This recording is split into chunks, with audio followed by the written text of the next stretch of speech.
செய்தியை பார்க்கிறோம். தமிழ்நாட்டில் 7வது முறையாக திமுக ஆட்சி அமைய வேண்டும் என்பதற்காக வியூகம் அமைக்கும் பணிகளே இந்த பொதுக்குழுவின் நோக்கம் என்று முதலமைச்சர் மு.க.ஸ்டாலின் தெரிவித்திருக்கிறார். இது குறித்த கூடுதல் தகவல்களோடு செய்தியாளர் கோகுல் இணைகிறார். அவரோடு பேசலாம்.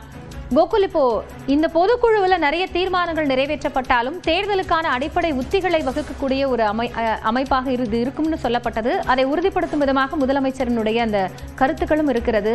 என்ன விவரங்கள்? மதுரையில் நடைபெறக்கூடிய திமுக பொதுக்குழு கூட்டத்தில் முதலமைச்சர் மு.க.ஸ்டாலின் பல்வேறு கருத்துக்களை பேசி வருகிறார்.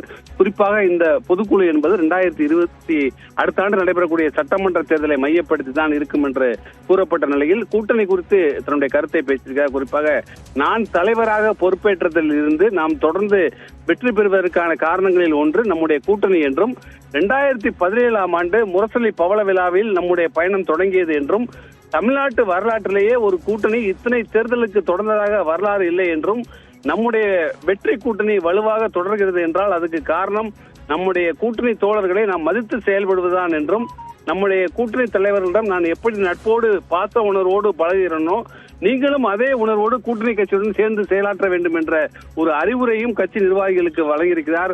அதிமுக பாஜக கூட்டணியை அமித்ஷா அறிவித்த போது ஒரு வார்த்தை கூட பேசாமல் பவ்யமாக பக்கத்தில் உட்கார்ந்திருந்தார் பழனிசாமி என்றும் என்ன ஒரு அடக்கம் சசிகலா இவரை முதலமைச்சராக அறிவித்த போது எப்படியெல்லாம் ஆக்ஷன் செய்தாரோ அதே மாதிரி நடிப்பு காலில் மட்டும்தான் விழவில்லை என்றும் அது தனியாக செய்தார்களா என்று நமக்கு தெரியவில்லை என்ற ஒரு விமர்சனத்தையும் முதலமைச்சர் மு.க.ஸ்டாலின் அதிமுக பொதுச்செயலாளர் எடப்பாடி பழனிசாமி மீது வைத்திருக்கிறார்.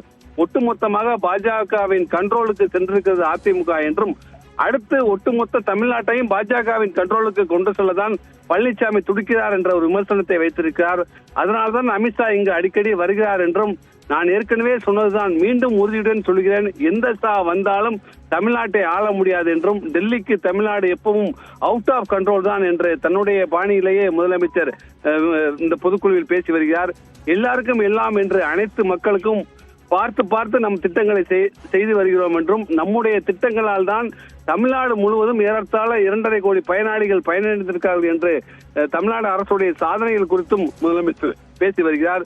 தொடர்ந்து திமுக நிர்வாகிகளுக்கும் தொண்டர்களுக்கும் 2026 சட்டமன்ற தேர்தலுக்கான வியூகங்கள் ஆலோசனைகளை இந்த பொதுக்குழு வாயிலாக முதலமைச்சர் தொடர்ந்து வழங்கி வரக்கூடிய காட்சிகளை நம்மால் பார்க்க முடிகிறது.